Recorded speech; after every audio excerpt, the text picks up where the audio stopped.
Hello everybody, my name is Kieran Trainer and welcome to my podcast. In today's episode I shall be discussing topics many people may find confusing about the theory of sound, how sound communicates meaning, and the types of sound used in film and television. So firstly we shall talk about the theory of sound. This includes such things as how does sound travel through the air, what types of microphones are there, and how do they record sound. So, what is sound and what are sound waves? Sound travels in longitudinal waves through the three states of form: solid, liquids, and gas. Humans can hear sounds between the range of 20 Hz and 20,000 Hz, or 20 kHz. The Hz we can hear best between is 1,000 to 5,000 Hz. Anything above 20,000 is named as ultrasound. The characteristics of waveforms, frequencies, amplitudes, and wavelength are all associated with sound waves. Frequency determines the amount of waves passing a point at a certain amount of time. We measure frequency in hertz. A hertz is equal to 1 cycle per second. Amplitude is the distance from the rest to the crest, and the wavelength is the distance between crest to crest. If the amplitude decreases, the audio becomes quieter. If the amplitude increases, it becomes louder. If the frequency increases, the pitch of the audio becomes higher, and if it decreases, the pitch becomes lower. We are now going to move on to the various types of microphones that exist and what their exact uses are. First of all, there is the dynamic microphones, which are relatively cheap and can withstand being dropped, not breaking easily. They are used for drum kits during concerts and often found used in low-budget videos online. Then we have the condenser microphones, which are more dear than the dynamic microphones, but that is because it has a much more improved recording quality and is more professional. However, due to their design and how they are made, they are more difficult to keep out of danger and can be broken easily. These are usually used for singers performing on stage. Finally, we have the ribbon microphone, the most expensive type. This is also the best microphone for higher frequencies, and if the user wants to capture the best quality of audio possible, as long as it isn't loud. If it is too loud, then it may break the microphone, as the ribbon types are the easiest to damage and can break at the slightest drop. These are also used mainly for vocal enhancement on talk shows and the news. The way a microphone works is relatively complex. Within a dynamic microphone, the sound waves from the source collide with the microphone. The diaphragm vibrates, and that in turn causes the coil to vibrate too. The coil, which is wrapped around a magnet, then causes disruptions within the magnetic field and the magnet by vibrating, and these disruptions are then transferred into audio. The condenser microphone works very differently, but within the same concept as the dynamic microphone. There are two plates within the capsule of a condenser microphone. The sound waves moves the front plates, and the distance of this plate from the back plate changes the electric charge. Because of this change, we can transfer the electric charge into audio. The reason some microphone types are more expensive and fragile than the others is because of the way they are built. The ribbon type microphone is aptly named and is the most expensive fragile of the named types of microphones. It uses a thin ribbon as part of its structure, which is very different than that of the dynamic and condenser, but it works in the same manner.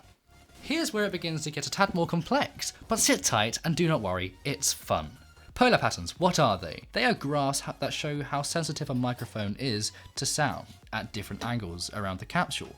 In total, there are 7 graphs, and they are called bidirectional, cardioid, hypercardioid, omnidirectional, shotgun, subcardioid, and supercardioid. What a mouthful, am I right? Well, each polar pattern has their own attributes, which are actually rather interesting. Bidirectional, also known as the figure of 8, aptly named, as the pattern represents that of the letter 8, picks up sound waves that occur in front and behind of the microphone, rejecting all sounds to the sides. The cardioid pattern is most sensitive to the front, although does pick up sound to the sides of it, rejecting anything behind though. This pattern is mostly used for focusing on a particular sound and rejecting background noise. Hypercardioid mostly focuses on the front region of the microphone, picks up sound to the rear but rejects all from the sides. Omnidirectional picks up sound at a 360-degree angle, used for recording ambience and background noise. Pretty much useless, however, if you want to record something in particular. The shotgun pattern is highly directional. It is used to capture specific sounds from quite a distance, but can still pick up noises from its rear if the source is too close. The subcardioid is most similar to that of the omnidirectional pattern. However, it rejects the rear sounds a little better. Finally, we have the supercardioid. This is more directional than that of the cardioid pattern, as it focuses on the frontal region of the microphone and rejects sound from every other direction. However, it can pick up some noise from the rear if the source is direct. Okay, I hope that didn't bore you too much, as we still have a little while to go. Just hang on tight. Here at college, we use a wide range of equipment for our media work. Currently for audio, we use the shotgun mic and Zoom recorder. These make the tasks we perform really simple and fast. The Zoom recorder is an object which allows us to store audio files on, and is also a microphone. However, in case it isn't the microphone we would want to use, the device allows us to plug in external microphones such as the shotgun. That was nice and simple, and to finish off the theory of sound, I shall explain to you what sample rate is. Sample rate is exactly what it says on the cover, the rate in which we take samples per second, usually measured in kilohertz. For example, a sample rate of 44.1 kilohertz means that in 1 second, a sound is sampled 44,100 times. The sample is recorded in numerical data. Moving on to the different types of sound used in TV and film, we have dialogue, music, and sound effects. Firstly, dialogue is just speech, which is one of, if not the most important audio that appears in the majority of TV and movies. It on its own explains the plot of what is happening, and in many cases, if the actors are good at what they do, the voices can portray the character's emotions through simple speech. Without dialogue, we would most likely need subtitles to know what is even happening within the scene. Music is just as important as dialogue. Music is a little more subliminal, which helps you when you want something to feel dramatic or tense. Finally, we have sound effects, also very useful. Too much of this can make the piece feel fake, especially if the audio was used incorrectly in the slightest. But if used well, it gives the video depth and makes it more believable. A really good example of sound effects being used correctly is canned laughter. If canned laughter is used correctly in a comedy TV show, it notifies the audience when to laugh, especially if the joke isn't as funny by the audience's standards. For example, here is canned laughter. In fact, sound effects are so delicate and people care about the realism so much that there are people known as Foley artists whose entire careers involves them attempting to recreate sounds for production companies, as the audio they captured may be of bad quality or they don't know where to get the audio from. Moving on to how sound communicates meaning. We covered it briefly earlier, but we shall get into more depth with it now. Sound can express a lot of different things such as emotion, tension, and pace through music.